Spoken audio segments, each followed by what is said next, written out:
Hello, and welcome to Parsley and Sage, the gardening podcast to grow by. I'm Pam Pooley. And I'm Jeanne Farewell. And we're here to share what we've learned from digging and designing, weeding and planting, watering, feeding, figuring, finessing, loving the land, and all things green. So let's grow. When we set out to start a garden or look over our landscape to consider developing it, one of the first design elements to think about that's often overlooked are the paths. How are you getting around your property? Do we like where existing paths are? What kind of pathways will help us maintain our garden beds? We are going to talk about the importance of garden paths in this episode to help you design garden beds and to help you organize space. An eminent English garden designer, Russell Page, once said that paths provide lines of communication between the house and garden. Today we're also going to discuss a variety of materials you can consider to build paths with.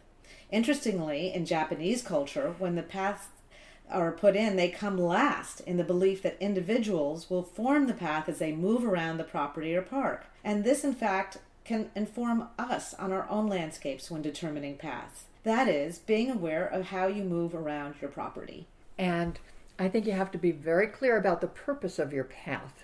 Is it a functional destination path to a garden shed or a barn?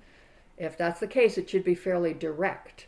If it's meant, however, to take you around plant beds so you can oogle the beautiful flowers, then the path can be more circuitous.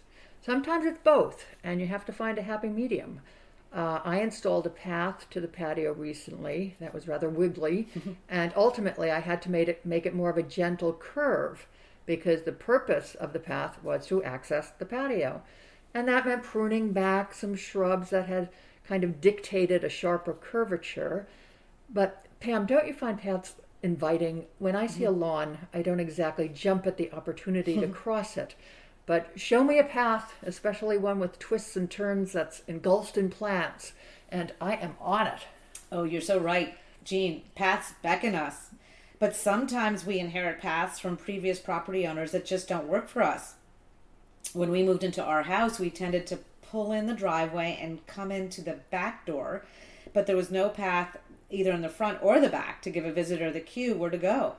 But once you establish your paths, you can then enhance it with plantings nearby to help catch people's eye. Yes, and I love weeping and arching plants next to paths to soften the edges. Hostas, ferns, grasses, and creeping junipers make for good pathside companions. But if you have a spreader, such as juniper, you have to be prepared to trim it back off the path as needed or set it back a bit so it doesn't encroach upon the path. Now, you have some enticing paths at your house, Pam, one with these large stones. Yes, indeed. I really like a kind of rustic looking paver called the Pennsylvania paver. They're from local stone yards. They are varied in round shapes, around 3 feet wide, and very natural looking. We leave about 6 to 8 inches between them, and they work in a nice way. They can be set in a curved way or lined up straight. And right now I've done both. I've moved them. They've had a life as a curved path, and now they're straight paths leading to different garden areas, and one leads to the front door. I also ended up putting in recently a picket fence from the driveway, and there's just about, I'd say, 5 feet between the driveway and the gate.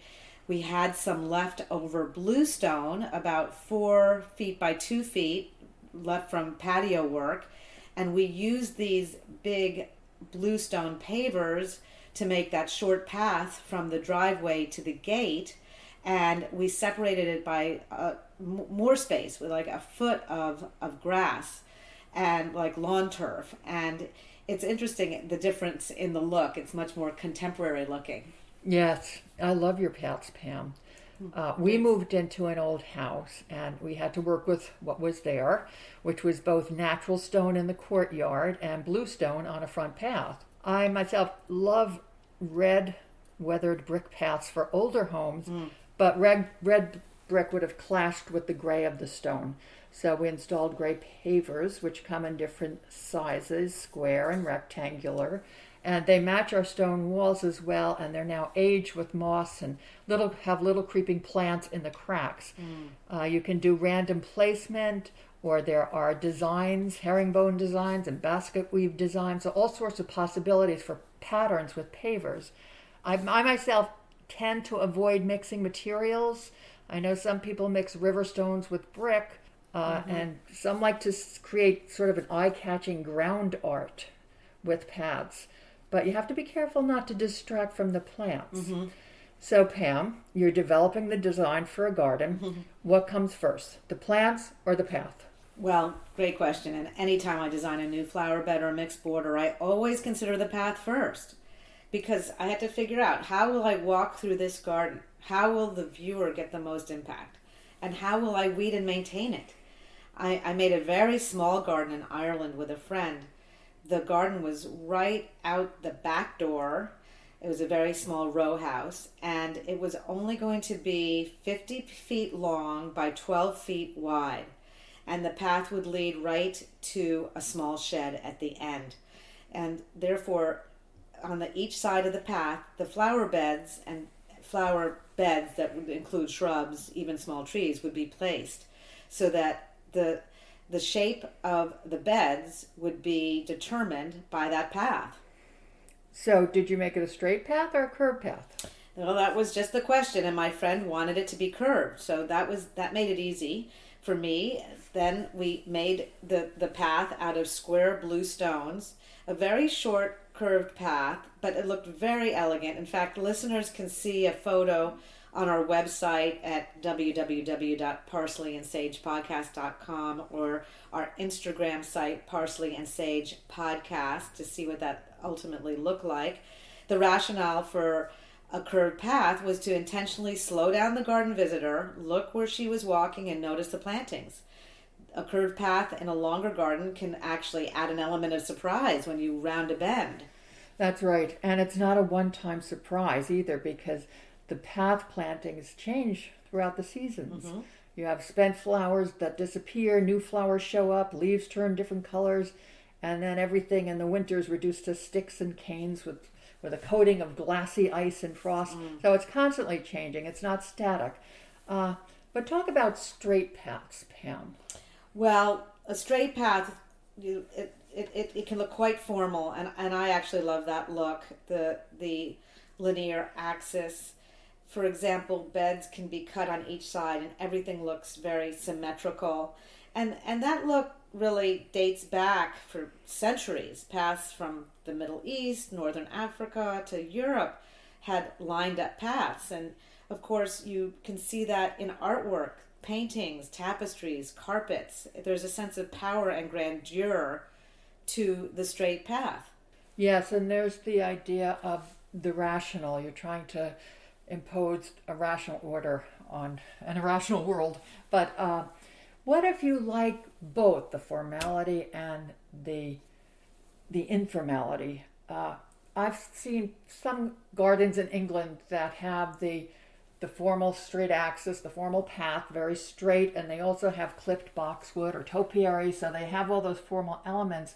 But can you have, instead of exactly the same plants on either side of the path, categories, like a category on both sides of wildflowers? They might be different wildflowers, but it's sort of a category of plant. I think that's a great idea. Yeah. Right? Creating, I think in Sissinghurst, there's the white garden, right? So that the category, becomes very, descriptive, and right. And I really I do like that idea, especially if you create rooms, then you can categorize the type of planting. Right. It's a really good idea. Sometimes paths, though, can help solve issues of coherency and connectivity in a garden, and I had to use a curved path long ago just for that reason. One of the first gardens we created when we moved here in 1995 was an enclosed vegetable garden. I've spoke about it in previous episodes, and we had a fence around it to keep the deer out. And not knowing much about gardening at that time, we didn't actually put it directly behind the house. It was kind of off center from the house. And I didn't have the kind of gardener's eyes to see, and that does develop in time.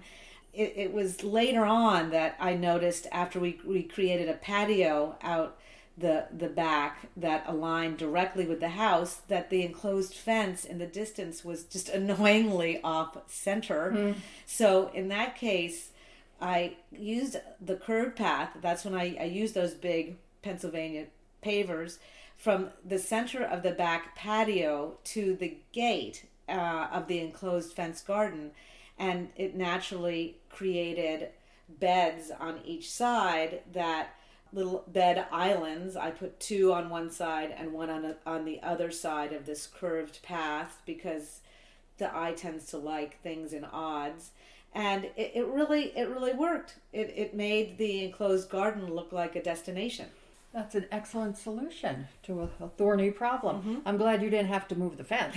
For sure. But, paths, for example, are essential in a vegetable garden where you need access to get to the plants and weed. We recently put in a new vegetable garden and used raised beds on top of 3/8-inch natural gravel. It's kind of a mix of grays and whites, tans. The gravel is easy to walk on.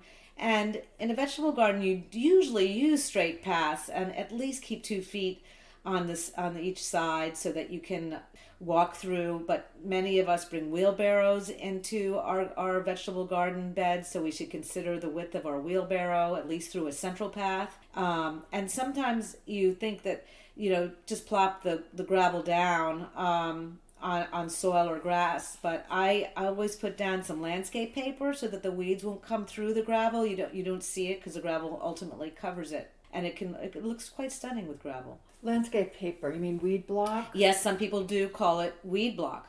Yep, it's easy to put down for sure. Right. I myself, I love the look of gravel and the crunching sound when you walk on it, but weeds will invariably spring up because birds drop seed on it.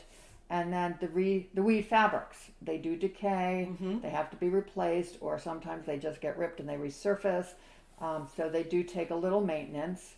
But then there are soft coverings for paths, such as pine needles and bark. That's right. And I think that's really nice, especially for more rustic landscapes. Wood chips can be effective for pathways. I know someone who lined a wood chip path in the woods. It looks very natural, and they lined the paths with round tree stumps that the trees had been taken down, and they cut these stumps to about 2 feet high. And it's a really long path, and really quite stunning to see the stumps right next to each other along both sides of the path. Wood chips can be quite cost effective, and they can be used to even transverse like the back of a wide border so that you can get in to weed it. That sounds beautiful. And the larger the wood chip, the longer it will take to decay. Yes. That's a consideration.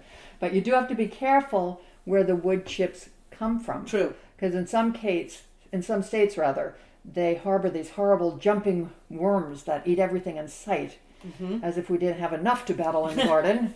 So I tend to use fully composted wood chip and manure mixes that have been heated to high temperatures that destroy all these horrible organisms.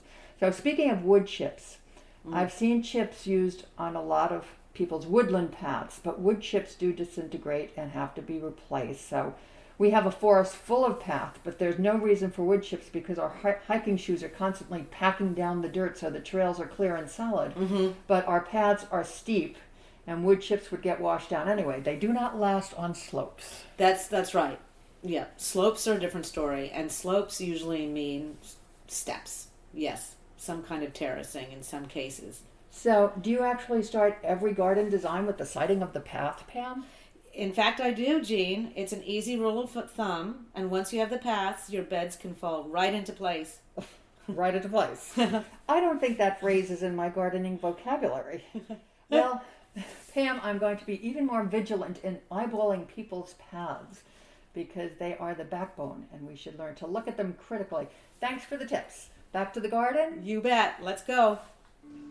That wraps up today's garden conversation. We would like to answer your gardening questions on the show. So please message us on Instagram at Parsley and Sage Podcast or visit our website at parsleyandsagepodcast.com. Thank you for joining us. I'm Pam Pooley. And I'm Jeanne Farewell for Parsley and Sage. Happy digging.